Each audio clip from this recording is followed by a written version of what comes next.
Yang terkasih, pada umumnya kita akan lebih percaya pada ajaran dan perkataan orang yang terbukti bertindak nyata.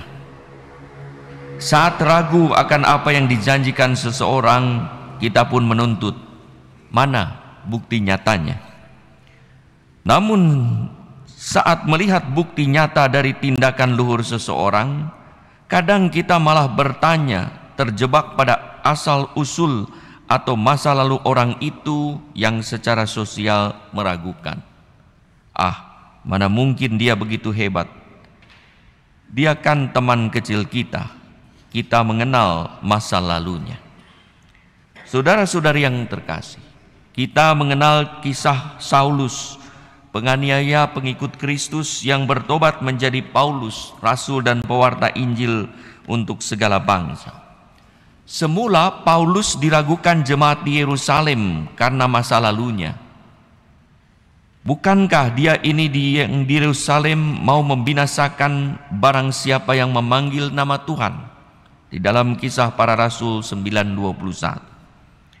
Namun kemudian jemaat diyakinkan akan pertobatannya dan akan kuasa dan karya Allah dalam dirinya. Tanpa mengaku adanya kuasa dan karya Allah dalam diri Paulus, jemaat tidak mungkin menerima Paulus. Sementara Paulus sendiri menyadari kuasa dan karya Allah dalam dirinya. Saudara-saudari yang terkasih, Yesus menyadari kuasa dan karya Allah dalam dirinya. Lebih dari itu, ia menyadari bahwa dirinya adalah putra Allah yang mempunyai kuasa tak terbatas hingga apa yang dikehendakinya terjadi. Ia mengajar dengan penuh wibawa, mengampuni dosa dengan penuh kuasa, dan mengadakan mujizat dengan wewenang ilahi. Menyaksikan hal tersebut, para pendengar dan pengikutnya tercengang, menyadari adanya kuasa dan karya Allah dalam diri Yesus. Sayangnya, sebagian dari mereka tidak percaya akan kuasa dan karya Allah dalam diri Yesus karena mereka terjebak pada asal-usul sosial Yesus yang dibesarkan di Nazaret. Mereka tidak menyadari bahwa Allah bisa berbuat apa saja dan bisa menggunakan siapa saja untuk hadir dan menyelamatkan manusia.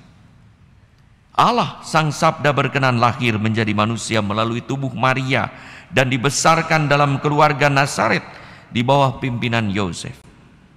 Maria dan Yosef menyadari karya Allah di dalam diri mereka, hingga mereka mengakui kuasa dan karya Allah juga di dalam diri Yesus.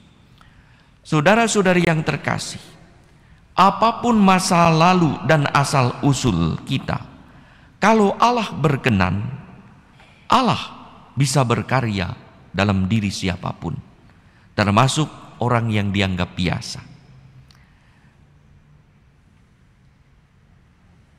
Saat saya selesai mengadakan acara di luar Pulau Jawa, Pak Sutri yang mengantar ke airport berkata, "Bapak Uskup, bolehkah kami mendoakan Bapak Uskup?" "Oh, boleh."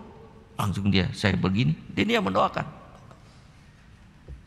Saya doa, saya sungguhan, bukan main-main begini, tapi sungguhan. Karena dalam diri orang yang percaya, itu berkat juga. Jadi Bapak Ibu juga nanti kalau ke depan, biasa kan saya mendoakan giliran, "Bapak Uskup, mau saya doakan?" "Boleh," gitu ya. Saya doakan begitu gitu.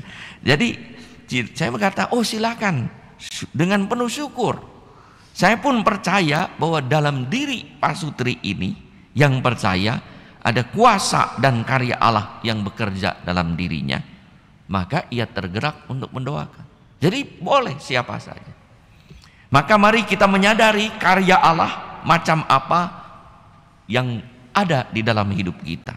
Mari kita mengakui kuasa dan karya Allah juga dalam diri sesama, yang mungkin biasa-biasa saja, yang mungkin kita kenal, tetapi karena kepercayaannya, karena pengalaman rohaninya, ia pun dipakai Tuhan untuk menjadi tangan kasih-Nya.